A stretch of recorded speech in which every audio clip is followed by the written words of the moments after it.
क्या शोभराज जिंदल विराज का सहारा लेकर जिंदल परिवार की रूढ़िवादी नीतियों को खत्म करना चाहते थे? जी हाँ, इस बात में कुछ हद तक सच्चाई थी, लेकिन शोभराज जिंदल अपने बेटे विराज का इस्तेमाल नहीं कर रहे थे। विराज के एटीट्यूड की वजह से उसे ये टास्क मिला था और अब शोभराज जिंदल सिर्फ ये चाहते थे कि विराज उस टास्क को पूरा करे। जो भी हुआ ठीक है, अब तुम्हें उन बूढ़ों को दिखाना होगा कि तुम क्या कर सकते हो। ये बोलते हुए शोभराज जिंदल विराज का हौसला बढ़ाने की कोशिश कर रहे थे, लेकिन विराज के लिए ये टास्क कोई आसान टास्क नहीं था। बिजनेस को समझने में अभी भी विराज को काफी समय लगने वाला था। ये विराज के लिए करो या मरो की लड़ाई थी। पानी उसके सर के ऊपर निकल चुका था। अब बचने का विराज के पास कोई रास्ता नहीं था। कुछ ही मिनटों के लिए विराज शॉक्ड रह गया था, लेकिन उसके बाद वो वापस से अपने अपीयरेंस में आ गया, जैसे मानो कुछ हुआ ही नहीं हो। कपड़े बदलकर जैसे ही विराज अपने वार्ड से बाहर जाने लगा, शोभराज जिंदल जो उस टास्क में पूरी तरह से खोए हुए थे, उन्होंने अचानक से होश संभाला और विराज से कहा, तुम अभी तक पूरी तरह ठीक नहीं हुए हो, कहाँ जा रहे हो? शोभराज जिंदल, जिन्होंने 13 सालों तक अपने बेटे और अपनी बेटी को नहीं देखा था, अचानक उनके मिलन को समाप्त होता देख वो नर्वस होने लगे थे। तुरंत ही शोभराज जिंदल ने मदद का हाथ बढ़ाते हुए विराज को संभाला, जो अभी भी डिजीनेस की वजह से लड़खड़ा रहा था और जमीन पर गिर सकता था। विराज, तुम्हें आराम की जरूरत है, ये कहते हुए शोभराज जिंदल ने विराज को रुकने के लिए कहा, लेकिन तब तक शालिनी भी कोमा से बाहर आ गई थी, मगर उसका दर्द कम नहीं हुआ था। चाचा और भतीजा दोनों शालिनी को देखकर मन ही मन भगवान से प्रे करने लगे कि उन्हें दोबारा कभी शालिनी को इस स्थिति में देखने का कोई मौका ना मिले। क्या मेरी बात डायरेक्टर विराज जिंदल से हो रही है? मैं अनिमेश गुप्ता। क्या आपने मुझे पहचाना?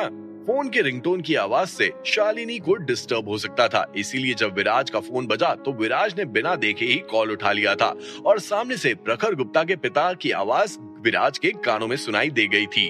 चूंकि फोन विराज के भाई के पिता का था, इसीलिए विराज के मन में अनिमेश गुप्ता का एक अच्छा इंप्रेशन सेट हो चुका था। अंकल प्लीज मुझे विराज कहकर ही बुलाइए, इतना पोलाइट होने की कोई जरूरत नहीं है। मैं और प्रखर भाई जैसे हैं, विराज ने पोलाइटली कहा और अपने आप को उनसे छोटा दर्शाया। विराज ने उनसे बिल्कुल भी एरोगेंटली बात नहीं की, क्योंकि विराज ने अनिमेश गुप्ता की कंपनी में इन्वेस्ट किया था। अनिमेश गुप्ता विराज को अपने घर डिनर पर बुलाना चाहते थे, यही कारण था कि उन्होंने विराज को कॉल किया था। कल अनमोल मेहरा और रौनक मेहरा को जो विराज ने सबक सिखाया, वो अनिमेश गुप्ता के लिए किसी बड़े रिवेंज से कम नहीं था और उसी का जश्न वो विराज के साथ सेलिब्रेट करना चाहते थे। साथ ही साथ विराज को अपने घर बुलाना अनिमेश गुप्ता के लिए एक अच्छी अपॉर्चुनिटी थी। अगर विराज उनके घर आएगा तो वो उसे उनके प्रोजेक्ट की प्रोग्रेस के बारे में भी बताएंगे।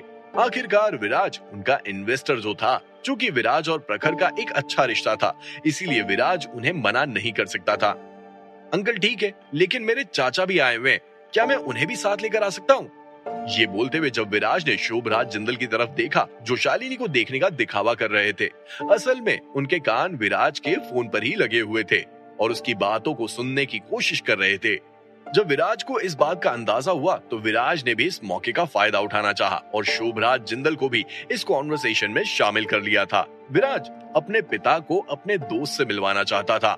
वो शोभराज जिंदल को बताना चाहता था कि कैसे वो अपने दोस्त को बैंकरप्ट होने से बचाने में मदद कर रहा है। हाँ, क्यों नहीं, तो फिर तय रहा, रात को 8 बजे। मैं बाद में एड्रेस भेज दूंगा, ठीक है?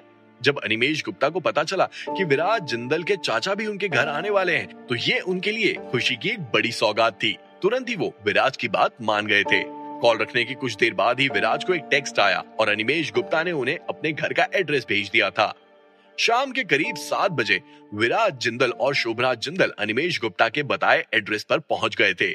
शोभराज जिंदल, जो करंट जिंदल परिवार के बिजनेस के कर्ता धर्ता थे, उन्हें अपने घर पर देखकर अनिमेश गुप्ता बार बार ग्रीट करते हुए उन्हें अपना एडमिरेशन बताने पर लगे हुए थे। आखिरकार अनिमेश गुप्ता ने अंत में ये बोलते हुए मीटिंग को पूरी तरह से दोस्ती में बदल दिया। मैं प्रखर के कई सारे दोस्तों के पिता जैसा हूँ, जिसमें विराज भी एक है। मीटिंग जो एक फॉर्मल तरीके से शुरू हुई थी, वो पूरी तरह से दोस्ती यारी में बदल गई थी। शराब के जाम के साथ अनिमेश गुप्ता और शोभराज जिंदल ऐसे बात कर रहे थे जैसे मानो कई सालों से दोस्त हों। बातों बातों में शोभराज जिंदल ने प्रखर का मजाक बनाते हुए कहा, प्रखर तुम्हारा घर का नाम बंतो है, वाह लड़की कितना प्यारा नाम है तुम्हारा। और इसी के साथ लिविंग रूम में हंसी के गुलगुले छूटने लगे थे। बातों बातों में अब अनिमेश गुप्ता ने अपने प्रोजेक्ट का ब्लूप्रिंट शोभराज जिंदल के सामने रख दिया था और दोनों उस पर खुल के चर्चा कर रहे थे। इसी बीच प्रखर गुप्ता और विराज जिंदल समझदारी दिखाते हुए बीच में बोलने की कोशिश नहीं कर रहे थे, लेकिन शोभराज जिंदल के उस नाम वाले मजाक को सुनकर प्रखर गुप्ता पूरी तरह से स्पीचलेस हो गया था। उसके चेहरे पर शर्म के बादल नाच रहे थे, लेकिन इन सब से ज्यादा जरूरी उसके लिए वो बिजनेस प्रोजेक्ट था जिसपे उसके पिता वाकई में काफी मेहनत कर रहे थे। अपने बिजनेस को वापस से इतने कम समय में खड़ा करना कोई आसान काम नहीं था। अनमोल मेहरा ने उनसे उनका सब कुछ लूट लिया था। वो अलग बात है कि कल विराज ने अनमोल मेहरा को लूट लिया और वो बिजनेस वापस से खाली हो गया, लेकिन उसे फिर से मैनेज करना, उसे संभालना थोड़ा डिफिकल्ट टास्क था और उसी मुश्किल टास्क को शोभराज जिंदल अनिमेश गुप्ता को समझा रहे थे। चलो चलो बहुत हुआ, बाकी की बातें बाद में करना, अभी आओ डिनर करते हैं। प्रखर की माँ को कोई फर्क नहीं पड़ रहा था कि उनके घर में बिजनेस टाइकून आए थे। उनकी नजरों में दो दोस्तों के पिता आपस में बात कर रहे थे और यही वजह थी कि इतनी फॉर्मल अंदाज के साथ उन्होंने मीटिंग को बीच में ही रोक दिया था। प्रखर की माँ के कहने पर सभी लोग अब डाइनिंग टेबल पर इकट्ठा हो गए थे। खाने में मच्छी करी, चिकन लबाबदार, मटन भुना, बटर रोटी, रायता, सलाद, पापड़, पूरी डाइनिंग टेबल भरी हुई थी। देखा जाए तो खाने में ऐसा कुछ स्पेशल तो नहीं था, लेकिन हाँ, खाना स्वाद में बहुत ही शानदार था। ऐसा खाना विराज जिंदल को खाए हुए जमाना हो गया था। एक घर के खाने का टेस्ट अलग ही होता है। शोभराज जिंदल को भी खाना बहुत ही पसंद आया था। उंगलियां चाटते हुए और चटकारे लेते हुए दोनों अंकल लोग खाने का मजा उठा रहे थे। खाने के बाद खीर बादाम का भी इंतजाम किया गया और आखिरी डेजर्ट के निवाले के साथ ही शोभराज जिंदल के जाने का समय हो गया था। जाने से पहले शोभराज जिंदल ने अनिमेश गुप्ता का हाथ पकड़ा और एक नई दोस्ती की शुरुआत करते हुए कहा, अनिमेश, मिलकर अच्छा लगा। तुम्हें किसी भी चीज की जरूरत हो तुम मुझे बताना। एक स्ट्रेंज एक्सप्रेशन के साथ विराज ने शोभराज जिंदल को देखा। जितना वो शोभराज जिंदल को जानता था, वो कभी भी एक ऑर्डिनरी आदमी के साथ इस तरह पेश आने वालों में से नहीं थे। मैं जानता हूँ कि तुम मुझसे क्या पूछना चाहते हो। चलो पहले हॉस्पिटल चलते हैं और रास्ते में मैं तुम्हें सब कुछ बताऊंगा। प्रखर गुप्ता के घर से निकलने के बाद जब शोभराज जिंदल और विराज अपने घर की तरफ बढ़ रहे थे, तब शोभराज जिंदल को भी अंदाजा हो गया था कि विराज के मन में आखिर क्या चल रहा है। भले ही वो दोनों एक दूसरे से 13 साल बाद मिले थे, लेकिन खून तो एक ही था और विराज जिंदल उनका बेटा था, इसीलिए वो अपने बेटे की पहचान को बहुत अच्छे से समझ सकते थे। शोभराज जिंदल को मुंबई शहर आए काफी दिन हो गए थे। उनके सर के ऊपर पूरी जिंदल कंपनी को संभालने का जिम्मा था। विराज जिंदल के साथ हॉस्पिटल पहुंचकर सबसे पहले शोभराज जिंदल ने अपनी बेटी शालिनी को देखा, जो अभी खतरे से पूरी तरह से बाहर थी और अच्छा परफॉर्म कर रही थी। अपनी बेटी की हालत का ठीक से जायजा लेने के बाद शोभराज जिंदल ने उसी रात दिल्ली की फ्लाइट पकड़ ली थी। शालिनी की हालत में अब काफी सुधार था। उसका शरीर दवाइयों पर अच्छा रिस्पॉन्स दे रहा था और उसे अब आईसीयू यूनिट की जरूरत नहीं थी। शालिनी के ब्लड ट्रांसफ्यूजन के समय विराज बेहोश हो गया था। अपनी कमजोरी को ठीक करने के लिए विराज को पूरा एक दिन लगा, लेकिन अब विराज काफी बेटर था। रात को सोते हुए विराज वही सब सोच रहा था जो अभी हुआ था।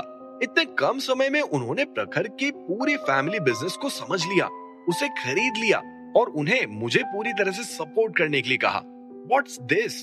जब शोभराज जिंदल और विराज प्रखर के घर से लौट रहे थे, तब शोभराज जिंदल ने विराज को बताया कि अनिमेश गुप्ता की कंपनी आज से जिंदल कंपनी की सब्सिडरी होगी। हालांकि उसे फैमिली की एसेट लिस्ट में शामिल नहीं किया जाएगा। रही बात अनिमेश गुप्ता की, तो उन्हें इस बात से कोई हर्ज भी नहीं था, क्योंकि वो तो विराज जिंदल को कब से असिस्ट करना चाहते थे। शोभराज जिंदल एक बात बहुत अच्छे से जानते थे कि उनका बेटा बहुत ही अच्छा बिजनेसमैन है। वो ये भी जानते थे कि उनके बेटे को ऐसे साथ की जरूरत थी जो उसकी सोच को 3 गुना कर सके। एक ऐसा साथ जो उसे बिजनेस में आगे लेकर जा सके, और अनिमेश गुप्ता से अच्छा साथी उन्हें और कोई नहीं दिखा था। अगर वो ये कदम नहीं उठाते तो 3 साल के अंदर कपूर खानदान के 100 करोड़ के बिजनेस को विराज 1000 करोड़ के बिजनेस में आखिर कैसे बदल पाता। विराज जिंदल भी ये बात जानता था कि शोभराज जिंदल ने ये कदम क्यों उठाया है। शोभराज जिंदल का इंटेंशन विराज को जितना जल्दी हो सके उतना जल्दी ग्रो होते हुए देखना था, लेकिन एक दोस्त की कंपनी को अपने मतलब के लिए खरीद लेना, चूंकि विराज का मकसद अपने दोस्त की मदद करना था, इसीलिए उसके लिए ये बात हजम नहीं हो रही थी। ऐसी सिचुएशन में विराज ये भी सोच रहा था कि जब ये सब प्रखर को पता चलेगा तो वो उसे कैसे फेस करेगा। जहां एक तरफ विराज ने अपने दोस्त को मदद का आश्वासन दिया था, उसकी कंपनी में इन्वेस्ट किया था, आज एक ही झटके में अपने दोस्त की कंपनी को उसने खरीद डाला था और अब उसका दोस्त एक तरीके से उसका गुलाम हो गया था। ये बात विराज के मन को खाए जा रही थी। विराज नहीं जानता था कि इस सिचुएशन को कैसे सॉल्व करे। शालिनी को देखते हुए और उसके दर्द को महसूस करते हुए विराज ने अपनी आंखें बंद की और वो नींद लोक के सफर पर निकल चुका था। क्या विराज प्रखर को फेस कर पाएगा? क्या होगा जब प्रखर को पता चलेगा कि विराज ने मदद के नाम पर उनसे उनकी कंपनी खरीद ली है? क्या अनिमेश गुप्ता प्रखर गुप्ता को इसके पीछे का राज समझा पाएंगे? क्या दो दोस्तों के बीच शोभराज जिंदल एक दरार डाल चुके थे? क्या विराज शोभराज जिंदल के फैसले को बदल डालेगा? क्या होगा आगे, जानने के लिए सुनिए कैश ऑन माई माइंड, सिर्फ और सिर्फ पॉकेट एफएम पर।